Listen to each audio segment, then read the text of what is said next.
Welcome to The Explainer. Today, we're digging into the source material to really get to the bottom of a condition millions of people think they understand, but probably don't: migraine.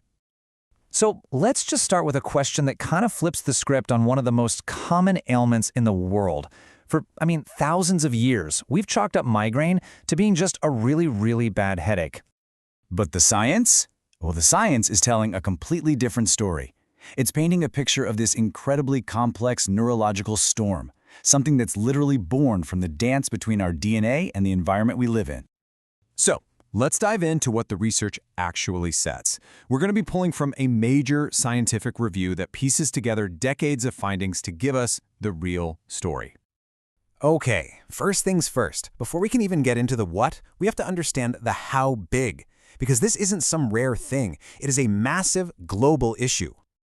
Get this, 1 out of every 10 people on the entire planet is affected by migraine. Just think about that. You're in a room with 9 other people. Odds are, one of you lives with this. It's an absolutely staggering global health problem. And the economic cost? Well, it's just as jaw-dropping. That $36 billion, that's the price tag every single year in the US alone. We're talking lost work, healthcare costs, the whole 9 yards. This map really brings home the human cost. It's showing what's called disability-adjusted life years, basically a measure of healthy time that's stolen by an illness. And you can see those warmer colors, like over Italy, where the burden is incredibly high. This right here is why migraine is ranked the 6th most disabling disorder in the world. Okay, so we know it's a huge problem, but what is actually happening inside someone's head during a migraine? This is where we get to the real heart of the matter. The research all points to this one central idea, the migrainous brain. Now, this isn't a damaged brain. It's a more sensitive one. It exists in this state that scientists call neuronal hyper-excitability. All that means is that its nerve cells are basically on a hair trigger, ready to overreact to just about anything. And this illustration makes it crystal clear. You see, a non-migraine brain has a pretty high tolerance for stuff happening around it. But the migrainous brain, that threshold is way lower. The best way to think about it is like a car alarm that's set way too sensitive. Even a leaf falling on it could set it off, which is exactly why everyday things can suddenly trigger this massive pain response. So that begs the question, right? What causes this hypersensitive state? Why is one person's brain on high alert and another's is just cruising along? Well, the science shows it's basically a perfect storm of factors. Yeah, it's not just one thing. It's this complicated web where your genes, your surroundings, and even tiny differences in how your brain is built all come together. It's a total convergence. And here's the fundamental relationship. Your genetics, they set the stage. They're what creates that low threshold for excitability in the first place. Then, something from the environment comes along. Stress, maybe bright lights, certain foods, even just a change in the weather, and that's the trigger. You've probably heard the saying, genes load the gun, but the environment pulls the trigger. That's exactly what's happening here. So you've got the loaded gun, and the trigger gets pulled. What happens next?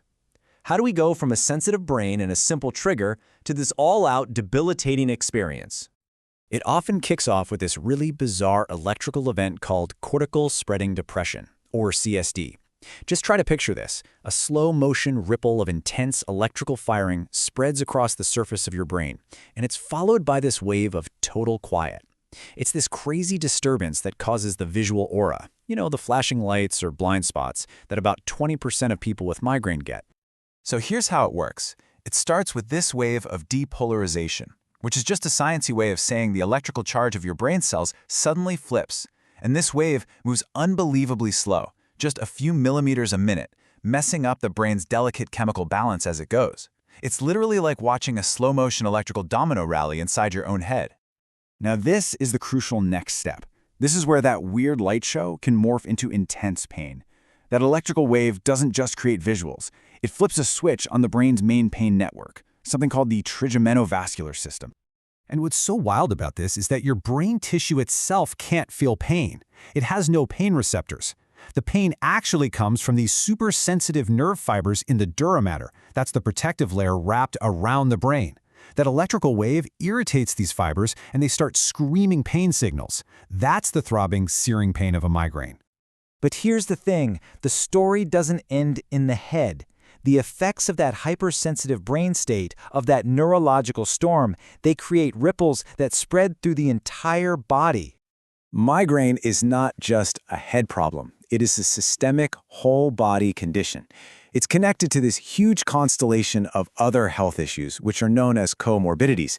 And as you're about to see, the ripple effects are pretty shocking.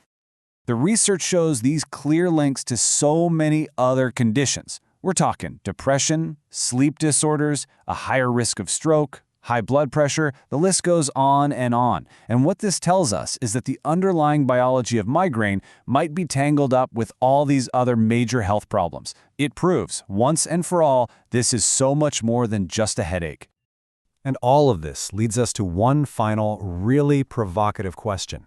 It's a question the researchers themselves bring up, and it challenges the very way we think about what migraine even is. After everything we've just gone through, the genetics, that hypersensitive brain, the electrical storms, what if we've been looking at this all wrong? What if its origins aren't about something being broken, but about something trying to protect us?